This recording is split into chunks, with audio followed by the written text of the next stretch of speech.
Welcome to the Empire Builders Podcast. Dave Young here alongside Stephen Semple. We're talking about empires. We're talking about things that people built, businesses, and you know what I mean, empires. That sort of thing. Like, what don't you get about empires? Come on. The one you just whispered in my ear as the countdown started. I know a little bit about it just because it's like a classic business lesson, right? Yeah. If you're going to follow the gold rush, man, don't dig for gold, sell to miners. Yeah. Oh, yeah. Yeah. Big time. Right, and so, you said it's gonna be Levi's. So I assume Levi Strauss& and Company, Yep. and, this is the guy that, started a little store to sell to the miners out in California. Yeah. And today, we're going way back because Levi Mhm, Strauss was founded May 1st, 1853. So we're mhm. going way back. Today, it trades on the stock exchange under LEVI, Levi. They've got 3,400 company operated stores. They do like 6 billion in sales and almost 19,000 employees. And it is the best selling 5 pocket jean out there. I don't even think about them as having stores for some reason. They must be like outlet mall kinda things. Yeah, I think that's primarily what they are. Because again, I was the same. I went 3,400 stores. Boy, it's one of those Yeah. ones you just don't think about it. In high school, man, you're if you weren't wearing Levi button-up five-pocket jeans, Yeah, you weren't cool at all, unless you had the, Jordache back in the day, designer jeans, there right? you You go. you either go standard Levi's Yep. or full designer, and God help if your mom bought you Yeah, there Lee you. Yeah. or some off-brand from Sears. Yep. Oh yeah. Then it was going to be a rough week at school. Well, take us back to 1853. The other thing that's interesting is they hold the original patent for the rivet in the jeans. They actually hold the original patent for that. A little Okay. rivet that you see in the jeans, that's Yeah. their original Well, patent. that's cool. Yeah. Now, jeans were not invented by Levi's. So that's often a misconception. And the company was started by Levi Mhm. Strauss. And Levi was a Bavarian immigrant. And he actually first had a business doing dry goods in New York City. And he built that business, basically selling these dry goods door to door. Okay. And as you were talking about, Dave, he hears about this thing called the gold rush in California. Yeah. The boom is amazing. Like, I knew it was a boom, but I didn't realize this. In the 2 years from 1849 to 1850, the population in San Francisco grew from 1,000 people to 25,000 people in 2 years. Like, how did they I know the Oregon Trail, but man, Like, that is just mind blowing. I think a fair number of them actually sailed around South America. Like, when people talk about it being a boom and a rush, you go, holy jumping. Like, Yeah. wow. Like that just amazing. And as you said, he decides to go to San Francisco, not to pan for gold, but to sell clothing and other retail items. So he arrives in San Francisco in May of 1853. He opens a store on 62 Sacramento Street, does really well. After 8 years, he's made like $4 million. That would be like 72 million in profit today. No kidding. Yeah. Yes. Yeah. And as we mentioned, he doesn't invent jeans. He's only part of the story. Yeah. Enter Jaka Buffus from Latvia. When he immigrates to the United States, his name changes to Jacob Davis. Okay. And he's a tailor.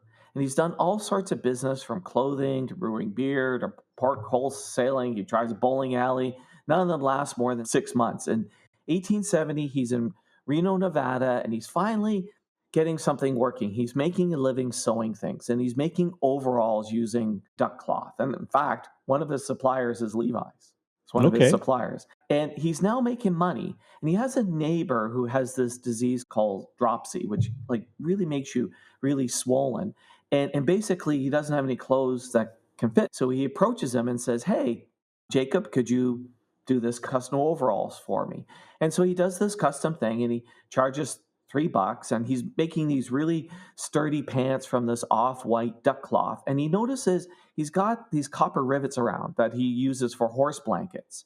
Uh-huh. And he notices that like with the pockets, often, especially the exterior pocket, kind of there's a spot where they rip off. So he decides, you know what?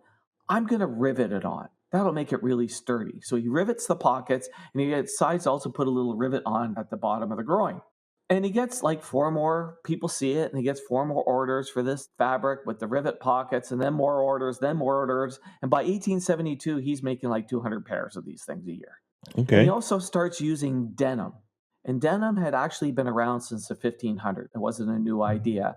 And the clothing becomes popular because of the rivet. This is the one detail that really sells the product. And he decides he wants to patent this whole idea of the riveting. Mm-hmm. But he doesn't have money to do a patent. So Jacob writes a letter to Levi containing a check for the balance of his account and a pair of pants that he made, describing the pants, describing the demand, describing the price that he's charging for them. Because he's charging 4 times the price of other work pants. He's charging a full day's wage For the rivet. for the pants with the rivet, right? Yeah. And so he wants to file this patent. So he says, hey, Mr. Levi, can you join me? Let's be partners on this thing and help me get this patent. So Okay. they file for a patent, and they get patent 139121 for the whole idea of the rivet. So they both did it. So I was waiting for this to be a life lesson in never tell your secret to a guy that's already made $8 million worth of. No, they did it. And Jacob ended up joining Levi running the production. Okay. Good. But Good. I also Good. want you to notice the date. In a lot of Levi's advertisements, they talk about how they sold these jeans, these riveted jeans, to gold miners in the gold rush. Well, the Mm-hmm. gold rush peaked in 1849. This happened in 1873. Oh, wow. Okay. The whole rivet of the jeans actually was post gold rush. Okay. The whole thing of Levi going and servicing the gold rush and all of that Sure. stuff, that's all absolutely true. It's just the riveted jean happened following the gold rush. It reminds me of, like, we have a friend that says, hey, I told the truth. I just told it in a more powerful way. Right. Yeah, exactly. And he, as I said, he did go out to do the gold rush. And when they were creating products, they would do them by lot numbers. And that's how the jeans ended up becoming 501. Now, a lot of the history of the company was lost in a fire. So no one knows exactly why it was 501, but they do know that that was the number that was used to designate the copper riveted jeans. And not much has changed. Button fly, pocket for a watch, rivets, gold stitch in the back. That makes this R-circuit stitching. Mm-hmm. And they went into business together, and Jacob became the production manager for the pants. They actually started with overalls, not jeans, and then went to the jeans later. But what they also knew is when they put the patent on, patents are only good for 17 years. So that what they recognized is they needed to do something to differentiate the product moving forward. And they wanted to be known as the sturdiest one around. Stay tuned. We're going to wrap up this story and tell you how to apply this lesson to your business right after this. What? Message. What? No. What is the message? How? Media. What? Not what, but how. How is media? Which is first? Message. What you have to say is first. But I thought how was first. No, media is second. How the message is delivered is less important than what you have to say. Your message. So the message is key? Yes. Oh, and you can book your free starter session on this podcast website. Back to you, Dave. Dave? Let's pick up our story where we left off, and trust me, you haven't missed a thing. So that what they recognized is they needed to do something to differentiate the product moving forward. And they wanted to be known as the sturdiest one around. So they created this leather patch of 2 horses trying to tear the jeans in half. That's still on the back of the. That's still on the back of it. Yeah. They did in leather because it wouldn't rip off. They did it as a visual because you don't have to know English or how to read. It's the 2 horse brand. Yeah. It's kind of how it became known. And they started to name products by numbers, such as 501. They run this for decades. And in 1917, they get popular as being in the silent movies because there was Westerns with William Hart wearing jeans as a gunslinger. Now, cowboys are wearing it, and it's great for hard labor. Sure. Now, there's also this funny story. In 1940, they got rid of the crotch rivet because essentially what would happen is back in the early days, jeans were being worn by miners and cowboys and laborers who were like working long hours hanging around campfires, hot environments, and they would sit down near the fire, and the metal rivet Yeah. at the crotch would kind of heat up, and Yeah.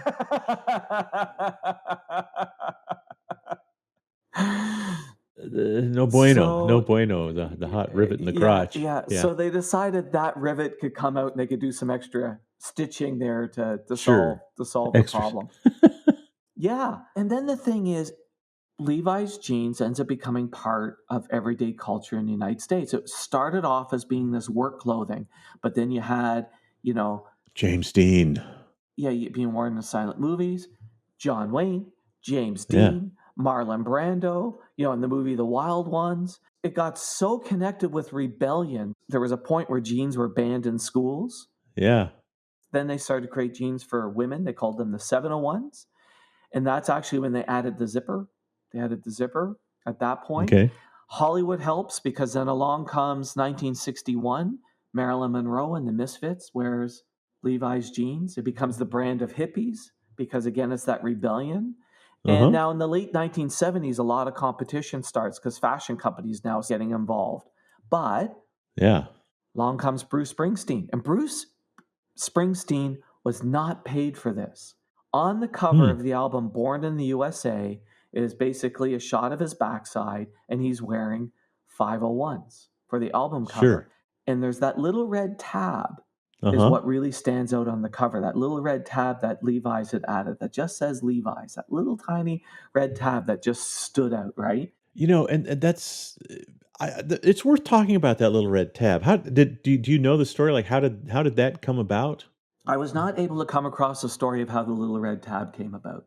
No, do you know? It's do you know so anything on that? often. No, I don't. But it's so often that it's something like that just it makes a distinction, a little note of authenticity, Yes. and it stands out like it did on the album cover. Yes. Sometimes just that weird little splash of something else Yeah, and is what you need, and we teach that at Wizard Academy in the Magical Worlds class. You can call it a third gravitating body, right? It's this yes. weird little element that doesn't really fit, doesn't really belong, but it wouldn't seem complete without it. Right. And the thing that's interesting about items like that, Dave, is sometimes we try to overbrand things. Oh, the brand logo's got to be here, and the brand logo's got to be here, and the Mm-hmm. brand logo's got to be here. And often, as you said, it's that subtle piece that works. Mm-hmm. Mm-hmm. And even how you position it. So I remember when notebook computers were first coming out, and what would happen is people would put the logo on the computer. So when it was closed, the logo was pointing towards the person sitting. That was kind of how computers got logoed. And then so Yeah. when you opened it up, it was upside down. Now that Yeah. didn't last very long because Apple taught everybody no, it should be the other way around. So when your computer's open, everybody knows what type of computer you're using. Yeah. Like as you said, little things along that lines that makes the difference. I used to have I used to have an HP, Yep. and they just had their HP logo, and when it's upside down, it's a DY. Oh, right. Of course. Yes. Which is Dave Young, right? It's like, oh, well, that's obviously my computer. that's my my logo. computer. That's my logo right there. Yeah, you bet.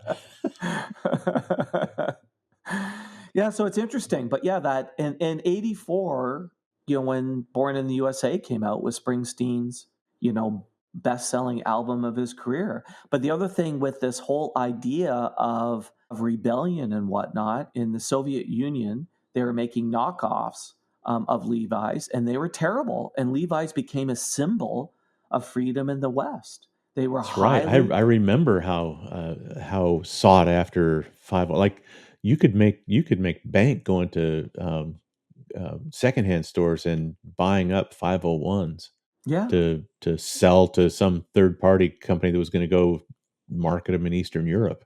Yeah, so they carried all of this cultural cachet from all these things. And then in the 80s and 90s, they needed to go through a bit of a revival, and they created some very stylish ads. And in fact, Matthew Burns and I covered one of them on the 501 button-ups in Sticky Sales Stories. So if people go over to YouTube, Mhm. Sticky Sales Stories, and look for the ad on Levi's, because it was a fabulous ad that actually Levi's has kind of tried to revive with Beyonce, and it Mm. actually done a terrible job on it. And we actually did a piece on that over at Sticky Sales Story. So, but the whole thing is they have carefully through their entire life, they've stayed true to a couple of ideas.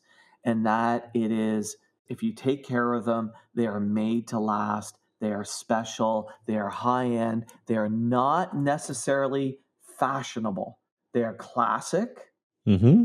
and durable. And they have not deviated from any of that through the entire history of Levi's, which I find quite remarkable, especially where there's this pressure that came out in 2000 for fashion. And, you know, the 501s, just the 501s is like 800 million in sales of the business.